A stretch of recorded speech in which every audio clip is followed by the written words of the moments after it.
नमस्ते, हरे कृष्णा। आज हम देखने वाले हैं रामायण से कुछ ऐसे लेसन्स जो हमारे लिए और अपने बच्चों के लिए बहुत काम आएंगे। तो आइए देखते हैं। मैं आपके साथ 25 लेसन्स शेयर करने वाला हूँ। तो हर एक वीडियो में एक एक लेसन होने वाला है। तो इस श्रृंखला में आप बने रहिए। और ये जो लेसन्स है वो वेरी प्रैक्टिकल है और अपने जीवन में बहुत ही सुंदर तरीके से हम अप्लाई भी कर सकते हैं। तो आइए देखते हैं पहला लेसन है power of bad association. Okay. तो जैसे कि हम जानते हैं कि रामायण में कौशल्या भरत को बहुत प्रेम करती थी और कैकई राम को बहुत प्रेम करती थी। और ये पूरे जो महल है सबको पता था, पूरे पैलेस में, सब अयोध्या में भी सारे जो माँ थी, तीनों माँ जो थी वो चारों बच्चों को बहुत प्रेम करती थी। और इसीलिए हम देख सकते थे एक बहुत ही सुंदर वातावरण था प्रेम का महल में, सारे माताओं का अपने बेटों के प्रति और बेटों का माताओं के प्रति। कैकेयी का जो प्रेम था राम के प्रति बहुत ही सुंदर था और सबको दिखाई भी देता कि कैकेयी कितना प्रेम करती है राम के प्रति। फिर आपको एक ऐसा प्रश्न आएगा मन में, तो इतना अगर कैकेयी राम से प्रेम करती थी तो वही कैकेयी ने राम को क्यों वनवास में भेजा 14 साल के लिए? ऐसा प्रश्न तो नेचुरली आएगा। तो उस दिन क्या हुआ जब मंथरा ने एक न्यूज़ लेकर आ गए, समाचार लेकर कैकेयी के पास आ गई, बोली कि आप जानते हैं क्या कि दशरथ महाराज ने क्या बोला है? दशरथ महाराज ने अनाउंस कर दिया है कि श्री राम को राजा बना दिया जाएगा। और देखो नीचे, महल के नीचे आप जो लोग देख रहे हैं ना, there is a crowd gathered, for what? They are discussing about the glories of Shri Ram. वो राम के बारे में गुणगान कर रहे कि ऐसा राजा हमें मिलेगा, हम कितने सौभाग्यशाली हैं। फिर ये सुनकर कैकेयी इतनी झूम उठी, इतनी आनंद से झूम उठी कि उन्होंने अपना जो हार है रत्न जड़ित हार था, वो मंथरा को दे दिया।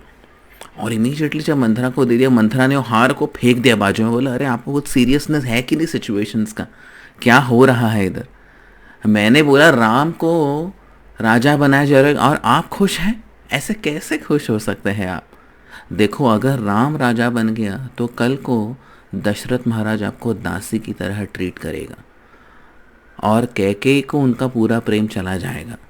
क्या आप ये चाहती है? देखो, आप इधर देख सकते हैं कि मंथरा ने कैसे एक पर्सनालिटी, हमारी पर्सनालिटी में एक अहंकार होता है, एक अहम भाव होता है, उसको उसने ट्रिगर किया। उसके अंदर का जो मत्सर था उसको जागृत किया। और यही होता है, गलत संग का प्रभाव जो होता है यही ऐसे ही होता है।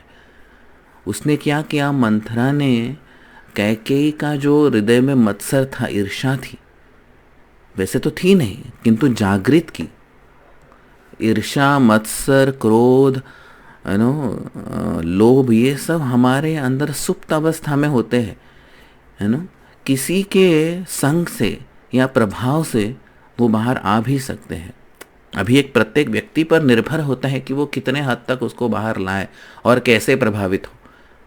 तो अगर प्रभाव ज़्यादा ही बड़ा रहा, गलत रहा, तो वो बाहर आ भी सकता है। और ऐसे ही हुआ कैकेयी के मामले में। इतना प्रेम करने वाली कैकेयी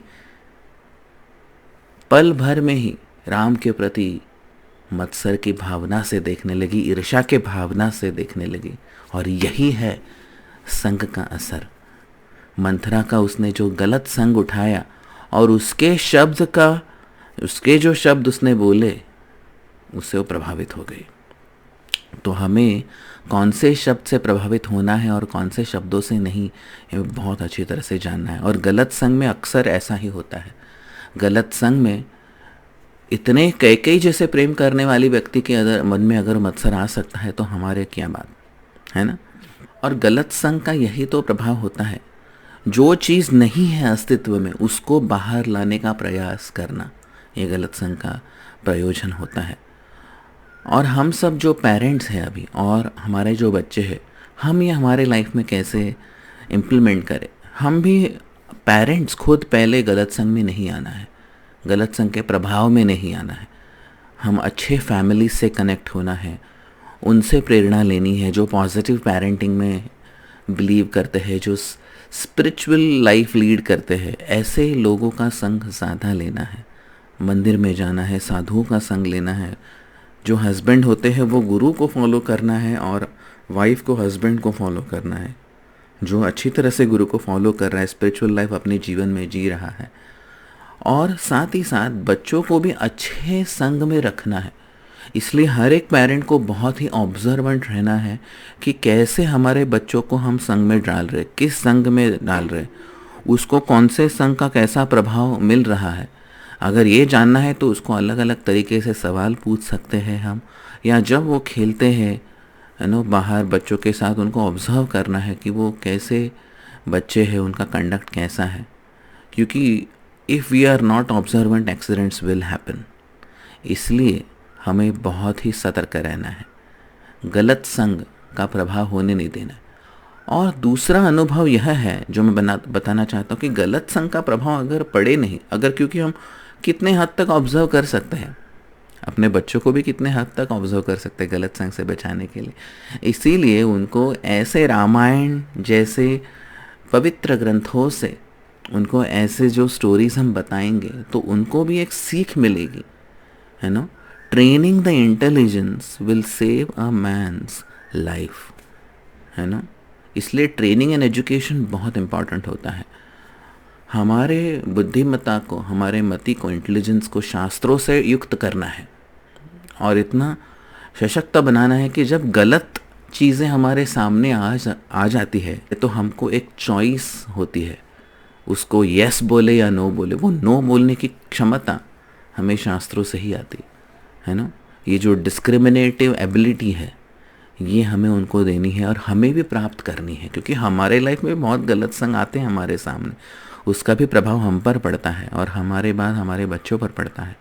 इसलिए हमें उससे बचना है। तो इस लेसन का आप अच्छी तरह से मनन कीजिए और अपने लाइफ में इम्प्लीमेंट कीजिए, अपने लाइफ में और अपने बच्चों के लाइफ में भी। आप सबका बहुत बहुत धन्यवाद। आपका दिन शुभ रहे। नमस्ते। हरे कृष्णा।